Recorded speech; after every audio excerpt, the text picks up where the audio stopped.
যুক্তরাষ্ট্রের president Donald Trump এই মুহূর্তে চীনে অবস্থান করছেন।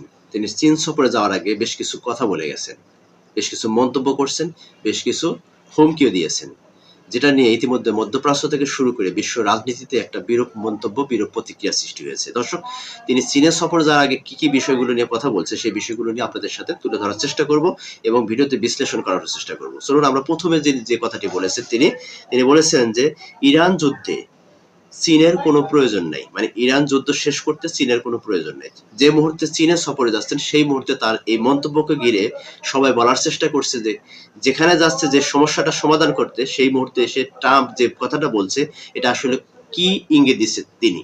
দ্বিতীয়ত যে কথাটা বলছে, তিনি বলছে যে ইরানের সঙ্গে আলোচনার সময় আমেরিকান আর্থিক অবস্থা নিয়ে আমি বিন্দু মাত্র চিন্তিত নই বা বিন্দু মাত্র ভাবি না। দেখেন, যে একটা দেশের প্রেসিডেন্ট অথচ সে দেশের জনগণকে নিয়ে ভাবে না, এরকম একটা মন্তব্য সে দেশে কিরূপ বিরূপ প্রতিক্রিয়া সৃষ্টি হতে পারে সেটা ভিডিওতে আমরা জানানোর চেষ্টা করব। তৃতীয়ত সেটা একটা হুমকি দিয়েছে, সেটি হচ্ছে যে যদি ইরানের সঙ্গে চলমান ভঙ্গুর যুদ্ধবিরতি যদি কোনোভাবে ব্যর্থ হয়, তাহলে সেখানে অপারেশন স্লেস হ্যামার নামে একটি অপারেশন তিনি চালু করবেন, যেটা অত্যন্ত ভয়ঙ্কর একটা অপারেশন হতে যাচ্ছে ইরানের উপরে। চলুন আমরা এই বিষয়টিকে নিয়ে প্রথমে ভিডিওর বিস্তারিত আলোচনা করব, পরবর্তীতে আরো দুটি বিষয় নিয়ে আলোচনা করব। তো এই যে ইরানকে যে হুমকিটা, সেই হুমকিটা আসলে কি ভয়ানক হুমকি হতে পারে, দেখেন কতবার ভয়ঙ্কর হুমকি দিচ্ছে সে বলার চেষ্টা করছে যে ইরানের সঙ্গে যে চলমান যুদ্ধবিরতি আলোচনা চলতেছে, এটা যদি কোনোভাবে যদি ব্যর্থ হয়ে থাকে বা ব্যর্থ হয়ে যায়, তবে ট্রাম্প প্রশাসন এমন একটা অপারেশন শুরু করতে যাচ্ছে যেটার নাম দিয়েছে স্লেস হ্যামার। এটা অত্যাধুনিক, মনে করেন যে কি বলবো, যে এটা কঠিন থেকে কঠিনতর একটা প্রশাসনিক যে আক্রমণ বা ইরানের উপর যে একটা সামরিক অভিযান হতে যাচ্ছে, সেটা ভয়ঙ্কর সামরিক একটা অভিযান হতে যাচ্ছে। আমরা জানি যে গত 28শে ফেব্রুয়ারিতে যুক্তরাষ্ট্র এবং ইসরায়েলের যৌথ যে অভিযানে ইরানের উপর যে অতর্কিত হামলা হয়েছিল, সেই অতর্কিত হামলার কারণে কিন্তু ইরান বেশ হিমশিম খেয়ে গিয়েছিল। তার চাইতে ভয়ঙ্কর রূপে এই হামলার পরিকল্পনা করছে অপারেশন স্লেজ হ্যামার নামে, যে তিনি যে একটা প্রজেক্ট শুরু করতে যাচ্ছেন, সেই প্রজেক্টের মধ্যে দিয়ে তিনি এই কাজটি করতে যাচ্ছেন। দেখেন দর্শক, আসলে কতটুকু ভয়ঙ্কর এই বিষয়টিকে দেশের সামনে তুলে আনার চেষ্টা করছে। দেখেন, তিনি বলার চেষ্টা করেছেন যে ইরান যদি কোনো সমঝোতা না আসে বা ইরানের সাথে যদি কোনো সমঝোতা না হয়, সেই ক্ষেত্রে তারা এমনটাই ভয়ঙ্কর রূপে ইরানের উপর আক্রমণ করবে, যে আক্রমণ জীবনে কোনোদিনও ইরান কল্পনা করতে পারে না।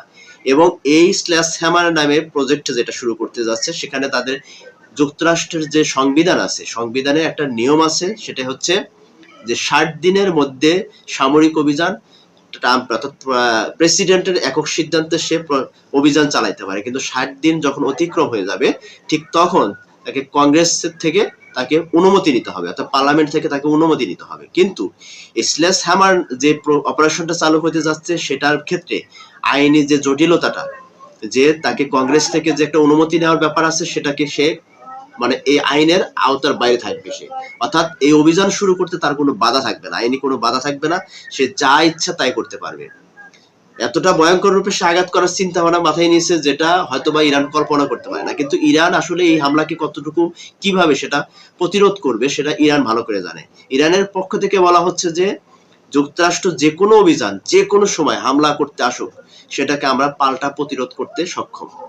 এখন কথা হচ্ছে যে মধ্যপ্রাচ্যে যে টানটান উত্তেজনা, সেই টানটান উত্তেজনা থেকে আগামী দিনে ইরান এবং যুক্তরাষ্ট্রের মধ্যে কি ভয়াবহ দিন অপেক্ষা করছে, সেটা হয়তো বিশ্ববাসী কিছুটা হলেও আন্দাজ করতে পারছে। কারণ ট্রাম্প কখনোই ইরানের যে শর্তগুলো আছে, সেই শর্তগুলো মানতে নারাজ, এবং ট্রাম্পের যে শর্তগুলো আছে সেটা ইরানও মেনে নিতে নারাজ। উভয় পক্ষের যে শর্তগুলো জুড়ে দিয়েছে, ট্রাম্পের পক্ষ থেকে 14টা শর্ত দিয়ে দিয়েছে, যেগুলো শর্ত ইতিমধ্যে ইরান বলছে যে শর্ত মানা কখনোই সম্ভব না। এবং ইরান থেকে যে সবচেয়ে মোস্ট যে ইম্পর্টেন্ট যে কয়েকটি শর্ত জুড়িয়ে দিয়েছে, তার মধ্যে প্রথম শর্ত হচ্ছে কি, যে ইরানের উপর যে সমস্ত নিষেধাজ্ঞাগুলো আছে, সেই নিষেধাজ্ঞাগুলো তুলে নিতে হবে এবং জব্দকৃত অর্থ তাকে ফেরত দিতে হবে।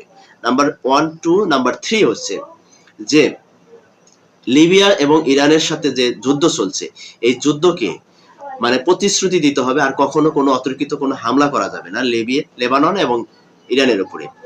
এই দুটি রাষ্ট্রের উপর কোনোভাবে আক্রমণ করা যাবে না, সেটা প্রতিশ্রুতি দিতে হবে। তৃতীয় যে শর্ত এবং চতুর্থ এবং পঞ্চম শর্ত, যেটা সবচেয়ে গুরুত্বপূর্ণ, এবং এই দুটি শর্তের কারণে যুক্তরাষ্ট্রের সাথে সমঝোতা হতে পারছে না, সেটা হচ্ছে যে এই যে ইউরেনিয়াম সমৃদ্ধকরণ যে ব্যাপারটা নিয়ে, অর্থাৎ পারমাণবিক অস্ত্র তৈরি করার ক্ষেত্রে ইউরেনিয়াম সমৃদ্ধকরণ যে যে ততটুকু উপাদান আছে, এই উপাদানটুকু এখানে তাকে শেষ করতে হবে। অর্থাৎ ইরানকে তাকে পারমাণবিক অস্ত্র তৈরি করতে দেবে না, সেটাই হচ্ছে ট্রাম্পের শর্ত।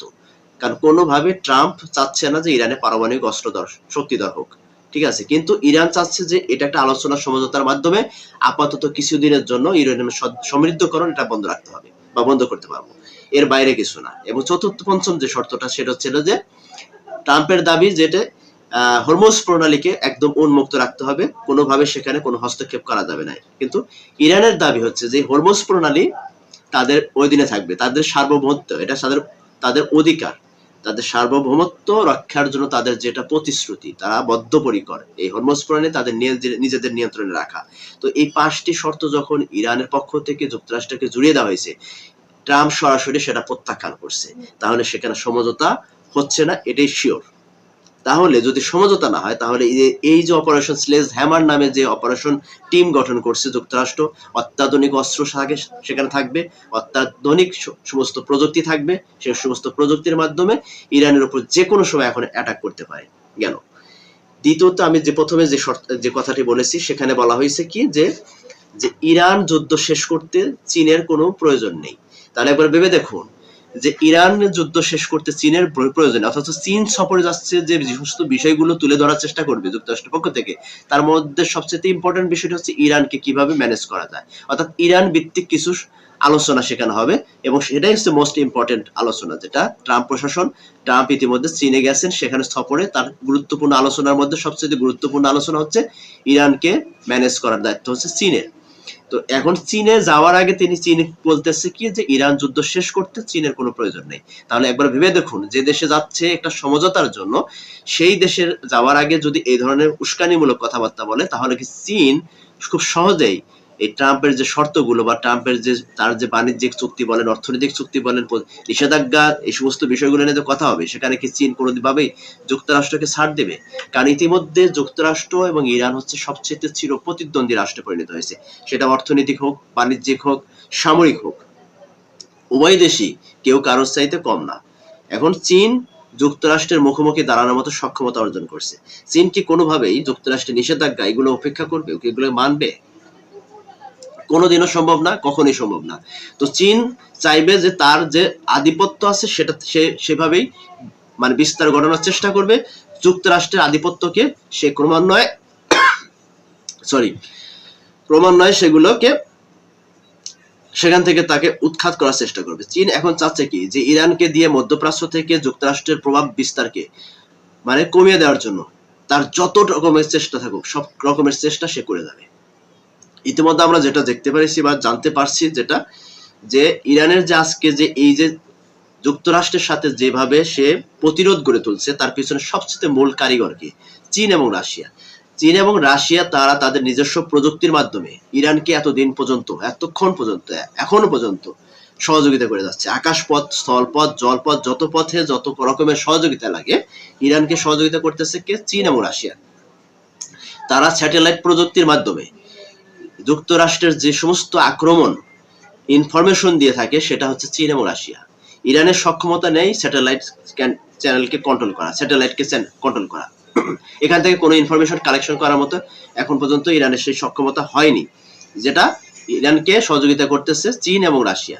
রাশিয়া এবং চীনের প্রযুক্তির মাধ্যমে যুক্তরাষ্ট্রের সমস্ত বাধা, সমস্ত হামলাকে প্রতিরোধ করতে পারছে বা করতে সক্ষম হচ্ছে, এই কারণে একমাত্র এটাই।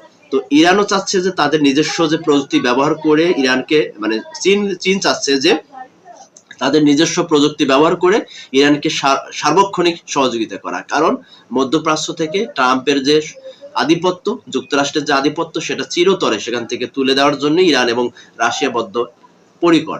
তাদের যে দুইজনে মিলে মানে দুইটি পরাশক্তি মিলে তারা চাচ্ছে যে এই মুহূর্তে যে যুক্তরাষ্ট্র প্রভাবটা ক্রমান্বয়ে যেন মধ্যপ্রাচ্য কমে যায়, এটা। এবং নাম্বার 3 যেটা যে বিষয়টি নিয়ে আপনাদের সাথে সবচেয়ে গুরুত্বপূর্ণ বিষয়ের মধ্যে অন্যতম একটা গুরুত্বপূর্ণ যেটা তুলে ধরার চেষ্টা করছি, সেটা আলোচনার মধ্যে দিয়ে দেখেন। একটি দেশের প্রেসিডেন্ট যখন বলে যে ইরানের সঙ্গে আলোচনার সময় আমেরিকানদের অর্থনৈতিক যে অবস্থা নিয়ে আমি কোন মোটেও চিন্তিত না বা আমি মোটেও বিন্দুমাত্র ভাবি না, কারণ আমার সিদ্ধান্ত হচ্ছে যে ইরান যেন কোনোভাবেই পারমাণবিক অস্ত্রধর বা পারমাণবিক শক্তিধর রাষ্ট্রে পরিণত না হতে হবে, এটাই আমার মূল লক্ষ্য। আমেরিকানদের অর্থনৈতিক ব্যবস্থা নিয়ে আমি ভাবি না আমেরিকানদের অর্থনৈতিক অবস্থা ভালো থাকবে, কারণ আমাদের আমেরিকানদের অর্থনীতির মূল চাকা হচ্ছে শেয়ার বাজার। তিনি বলছেন যে শেয়ার বাজার চাঙ্গা আছে, আমাদের দেশের অর্থনীতির কোনো সমস্যা নেই। এখন যুদ্ধ যদি বিরতি হয়ে যায়, যুদ্ধ যদি থেমে যায়, তাহলে তেলের যে জ্বালানিদের সমস্যাটা, এটা জ্বালানির দাম কমে যাবে, অর্থনৈতিক অবস্থা আবার পুনরায় ফিরে আসবে।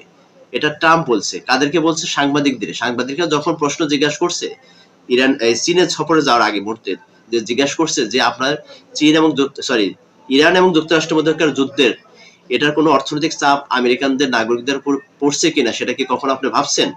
তখন তার প্রতি উত্তরে তিনি দিচ্ছেন যে ইরানের সঙ্গে আলোচনার বিষয়ে বা আলোচনার সময় আমেরিকানদের বা আমেরিকান নাগরিকদের অর্থনৈতিক সমস্যা নিয়ে আমি কোনো রকমের চিন্তিত নয়, আমি কোনো বিন্দু মাত্র ভাবি না। তাহলে এর প্রভাবটা কতটুকু পড়ছে দেখেন। আমেরিকান যে সাধারণ মানুষ আছে তারা বলতেছে যে দেশের প্রেসিডেন্ট যদি আমাদেরকে না ভাবে, আমাদেরকে নিয়ে না ভাবে, তাহলে আমরা তাকে নিয়ে কি ভাববো? ট্রাম্পের এই বক্তব্যকে কেন্দ্র করে আগামী মধ্যবর্তী নির্বাচনে ট্রাম্পের যে কি ভরাডুবি হবে সেটা ট্রাম্প হয়তো কল্পনা করতে পারে না। কারণ আজকে জনগণ সম্পর্কে যে বিরূপ প্রতিক্রিয়া, বিরূপ মন্তব্য করছে, এটার জবাব পাবে মধ্যবর্তী নির্বাচনে। সে দেশের জনগণ ইরানের যুদ্ধ পরিপন্থী, মানে ইরানের যুদ্ধের পুরাটাই তারা বিপক্ষে। তারপরেও ইরানের এই যুদ্ধকে শুধুমাত্র ট্রাম্পের একঘেয়েমি বা তার নিজস্ব ক্ষমতা, নিজস্ব অহংকার, আধিপত্য বিস্তার করার জন্য শুধুমাত্র এই যুদ্ধে জড়িয়েছে। ট্রাম্পের প্রশাসন বলেন, ট্রাম্পের আমেরিকান সাধারণ মানুষ বলেন, কেউ ইরান যুদ্ধের সমর্থন করেনি। এখন যখন ইরান যুদ্ধকে কেন্দ্র করে যখন প্রশ্ন জিজ্ঞাসা করা হয়েছে, তখন ট্রাম্পের যে উত্তর, সে দেশের জনগণকে নিয়ে সে কখনোই ভাবে না, আর্থিক অবস্থা নিয়ে কখনোই ভাবে না। এরকম যখন একটা মন্তব্য করে বসছে, তখন সে দেশের জনগণ আগামী দিনে ভোটের মাধ্যমে ট্রাম্পকে বুঝিয়ে দেবে যে তুমি যখন আমাদেরকে নিয়ে ভাবো না, তোমাকে নিয়ে আমাদের কোনো ভাবনার কোনো কিছু নেই। তো ট্রাম্পের এই একটি বক্তব্য আগামী দিনে ট্রাম্পের ক্ষমতাকে টেনে ধরবে, এটাই বাস্তবতা। দর্শক, এই যে তিনটি গুরুত্বপূর্ণ বিষয় আপনাদের সামনে তুলে ধরার চেষ্টা করেছি, আসলে কতটুকু ধরতে পেরেছি সেটা আমি জানি না, তবে আমি যতটুকু আমি অ্যানালাইজ করে পেয়েছি আমি আপনাদের সামনে উপস্থাপন করার চেষ্টা করেছি। এখন আপনাদের মতামত কি, যে এই যে ট্রাম্প যে তিনটা পদক্ষেপ নিয়েছে, যেটা চীন সফরে যাওয়ার আগ মুহূর্তে এই ঘোষণাগুলো, আসলে চীনের যে সফর কতটুকু সফল হতে পারবে যুক্তরাষ্ট্রের প্রেসিডেন্ট ডোনাল্ড ট্রাম্প এই মুহূর্তে, আমি যেটা মনে করি, বা আপনারা কি মনে করছেন যে আসলে কি সে সফল হবে? এই ইরান ভিত্তিক যে সমস্ত ইস্যুগুলো নিয়ে চীনের সাথে তাদের আলোচনা হবে, এখানে কি কোনো সমাধান আসবে? আপনাদের মতামত কি দর্শক? আপনারা অবশ্যই কমেন্টসে জানিয়ে যাবেন। আর যদি ভিডিওর মাধ্যমে আপনারা কোনো তথ্য পেয়ে থাকেন, তাহলে অবশ্যই ভিডিওতে একটা লাইক দিয়ে দিবেন। চ্যানেলে নতুন হলে অবশ্যই সাবস্ক্রাইব করে পাশে থাকা বেল আইকন চেপে রাখবেন। ধন্যবাদ সকলকে, ভালো থাকবেন, সুস্থ থাকবেন, নিজেদের প্রতি খেয়াল রাখবেন। আল্লাহ হাফেজ। আসসালামু আলাইকুম ওয়া রাহমাতুল্লাহি ওয়া বারাকাতুহু।